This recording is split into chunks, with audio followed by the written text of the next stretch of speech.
to the Infinite Warfare Raijin-EMX weapon review.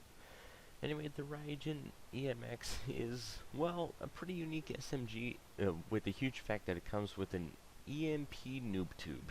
And I'd say that that's a pretty, well, crazy thing to add on there, but at least it's not, I'd say, something like the OSA here in Infinite Warfare being just about one-shot kill.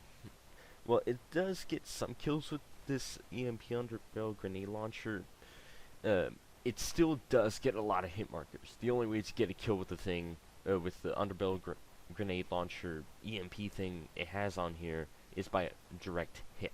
And it has some bullet time, but it has no arc. So, yeah, it's kind of a trade-off.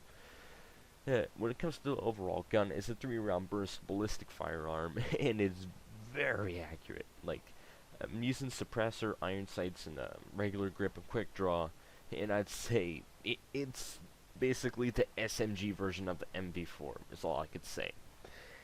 And that can be good and bad. And I'd say it's more towards good because the range is not all that bad. When it comes to close range, where like most SMGs feel more like Gatling guns and that range, shotgun range, well, this thing pulls an M16 and pulls a 1-round burst.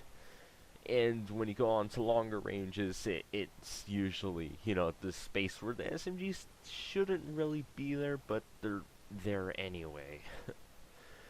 And we on to the hardcore stats of this thing. We got 74 accuracy, we got 60 damage, 64 range, 85 fire rate, and 80 mobility, and the fact that this thing is a regular burst fire weapon, being the fact that you have to pull the trigger every single burst instead of just laying on the trigger and let the gun do it for you. And you see there, the recoil is pretty easy to control. A little bit too easy to control, maybe. The magazine size is okay, and I am running with the good old extended mag in this gameplay and the suppressor, so it takes a little bit more bullets to kill, but I still have the good old extra ammo with me.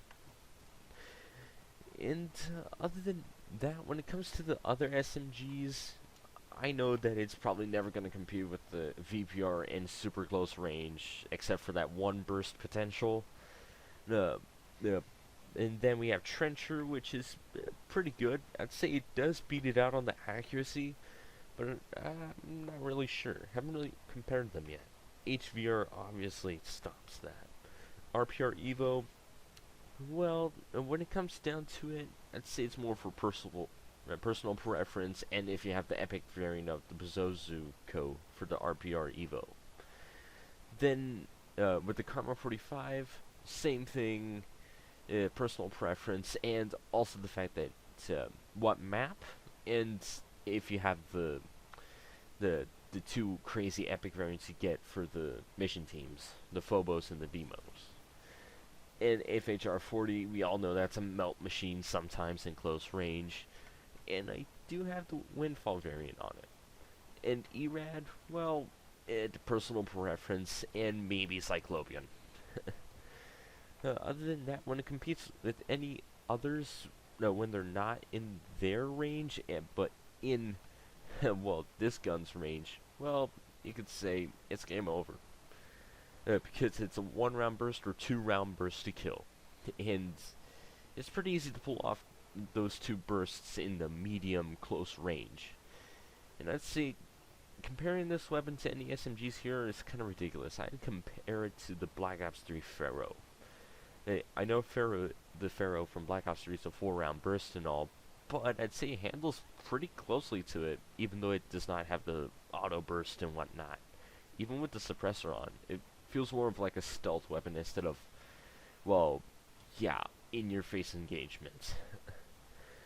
And it's pretty interesting, and the challenge to actually get this weapon for free, like how I did, is actually needing to use a burst fire weapon, win 20 matches, or complete 20 matches.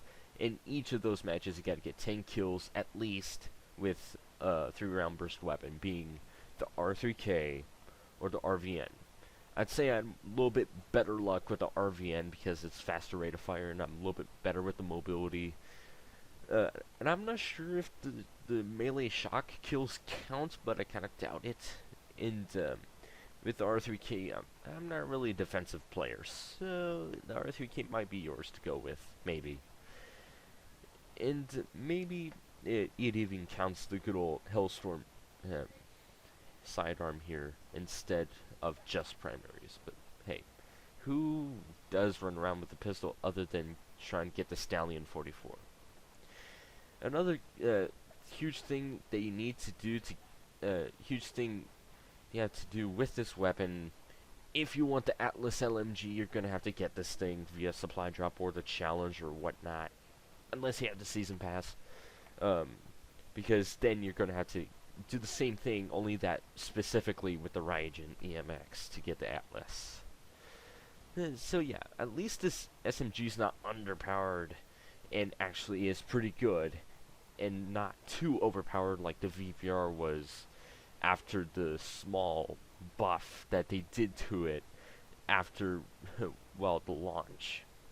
Well, anyway, smack that like button, hit the sub, drop the comment, and I'll see you guys later for another video on the channel. I'm out of here.